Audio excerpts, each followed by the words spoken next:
প্রিয় শিক্ষার্থী, আসসালামু আলাইকুম। আজকের ক্লাসে তৃতীয় শ্রেণীর গণিত বইয়ের 34 পাতায় যে অঙ্কগুলো আছে সেই অঙ্কগুলো সমাধান করব।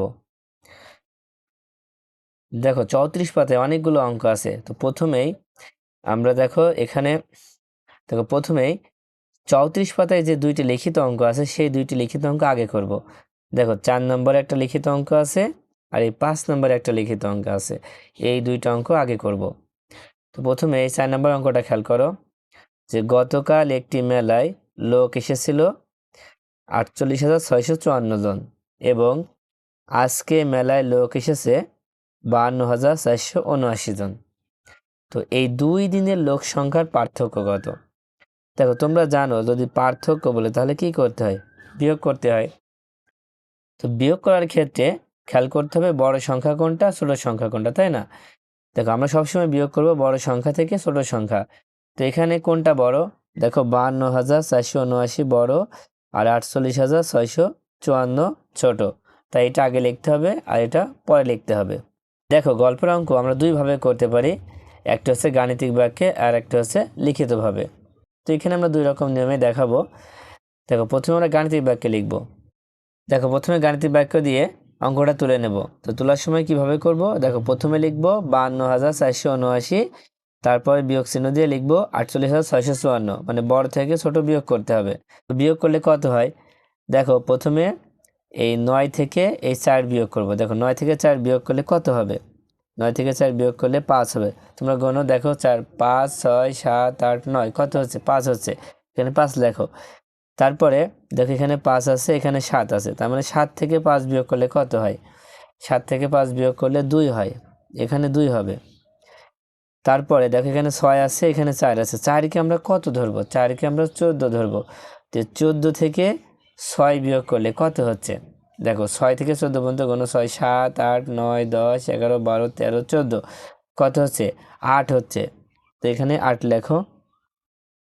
দেখো যখনই এই 4কে আমরা 14 ধরেছি তখনই কিন্তু হাতে 1 থাকছে, সেই 1 এই 8-এর সাথে যোগ করো, তাহলে কত হবে? 9 হচ্ছে। 8 এখন 9 হলো।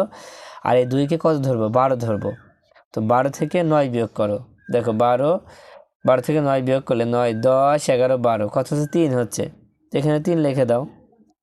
এবার হাতে 1 থাকছে, আবার সে হাতের 1 4-এর সাথে যোগ করলে 5 হয়, এখানেও 5, এখানেও 5, তার মানে 5 আর 5 বিয়োগ করলে কিছুই থাকে না, তার মানে উত্তর হবে 3,825। এখন ধরো আমরা তো অঙ্কটা গাণিতিক বাক্যে করে ফেললাম, এবার যদি লিখিতভাবে করি তাহলে কিভাবে লিখবা খেয়াল করো। প্রথমেই তোমরা লিখে নিবা যে আজকে মেলায় লোক এসেছে এতজন আর গতকাল মেলায় লোক এসেছিল এতজন, তারপরে দাগ দিয়ে বিয়োগ করে ফেলবা। দেখো কিভাবে করেছি। দেখো প্রথমে 4 নাম্বার দিয়ে লিখবা যে আজকে মেলায় লোক এসেছে 52,479 জন আর গতকাল মেলায় লোক এসেছিল 48,654 জন। এখন যেহেতু বিয়োগ করতে হবে, তো বিয়োগ দিয়ে বিয়োগ করলে কত হবে? আমরা তো একটু আগে দেখলাম যে বিয়োগ কত হবে, তো বিয়োগ করলে হবে 3,825 জন। তো নিচে কি লিখবা? দেখো নিচে লিখবা 2 দিনের লোক সংখ্যার পার্থক্য। হ্যাঁ, 2 দিনে লোক সংখ্যার পার্থক্য 3,825 জন, এটা হচ্ছে উত্তর হবে। তাহলে উত্তর দিয়ে আমরা এটা লিখে দিব। দেখো তারপরে এই 5 নম্বর অঙ্কটি করব যে একটি গ্রামের মোট জনসংখ্যা 12,638 জন, পুরুষের সংখ্যা 6,155 জন আর ওই গ্রামের নারীর সংখ্যা কতজন? ভালো করে খেয়াল করো। একটি গ্রামের জনসংখ্যা বললে এখানে নারী পুরুষ উভয় থাকে। জনসংখ্যার মধ্যে কি নারীও আছে পুরুষও আছে। কতজন আছে? 12,638 জন। এখন এখানে পুরুষের সংখ্যা দেওয়া আছে 6,155 জন, 6,155 জন পুরুষের সংখ্যা দেওয়া আছে। ওই গ্রামের নারীর সংখ্যা কত? তো এই অঙ্ক কি করবা? অবশ্যই বিয়োগ করতে হবে, কারণ মোট জনসংখ্যা থেকে যদি পুরুষের সংখ্যা বিয়োগ করে দিই তাহলে আমরা নারীর সংখ্যা পাবো। বিয়োগ করবা। বিয়োগ করার জন্য কিভাবে লিখবা? দেখো তোমরা 5 নম্বর দিয়ে লিখবা যে গ্রামে মোট জনসংখ্যা 12,638 জন, তারপর লিখবা পুরুষের সংখ্যা 6,155 জন। এবার কি করবা? বিয়োগ করবা। তো বিয়োগ করার জন্য দেখো প্রথমে 8 থেকে 5 বিয়োগ করলে 3 হয়, তারপরে দেখো এখানে 3, এর নিচে হচ্ছে 5, তার মানে উপরের সংখ্যাটা বড় বানালে এই 3কে 13 ধরতে হবে। 13 থেকে 5 বিয়োগ করলে 8 হয়, যেহেতু এটা 13 ধরেছে তাই হাতে 1 থাকবে, সে 1 একের সাথে যোগ করো 2 হবে, উপরে আছে 6, 6 থেকে 2 বিয়োগ করলে 4 হবে, এখানে আর হাতে থাকছে না।